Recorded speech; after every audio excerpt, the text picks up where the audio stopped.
মৃত্যুর মুখ থেকে আদিত্যকে বাঁচিয়ে বাড়িতে ফিরল সুদীপা। হ্যাঁ বন্ধুরা, আমরা এমনটাই দেখতে পাবো অনুরাগের ছোঁয়া ধারাবাহিকের আগামী পর্বগুলোতে। বিস্তারিত জানতে আমাদের চ্যানেলটি সাবস্ক্রাইব করে ভিডিওটি না টেনে শেষ পর্যন্ত দেখতে থাকুন। সুদীপার উপর বেশ অভিমান করেই রাত্রিবেলা বাড়ি ছেড়ে বেরিয়ে যায় আদিত্য। অন্যদিকে সুদীপাও বুঝতে পারে আদিত্য তো বিপদে পড়তে পারে।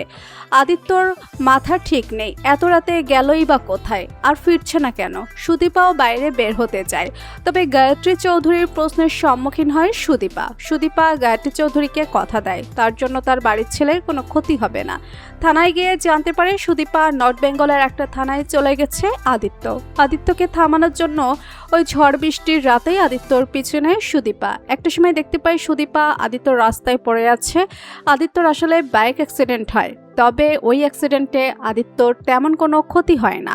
সাময়িক জ্ঞান হারিয়ে ফেলে, আদিত্যকে সুস্থ করার চেষ্টা করতে থাকে সুদীপা।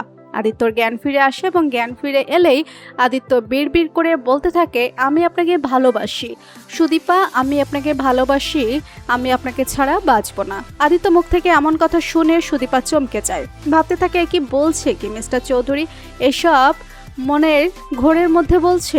কিছুক্ষণ পরে আদিত্যের পুরোপুরি জ্ঞান ফিরে আসে আর আদিত্য তখন সুদীপাকে দেখতে পেয়ে সুদীপাকে জড়িয়ে ধরে, যেটাতে আরো অবাক হয়ে যায় সুদীপা এবং বুঝতে পারে আদিত্য তাকে ভালোবেসে ফেলেছে, আদিত্য তাকে আপন করে নিয়েছে।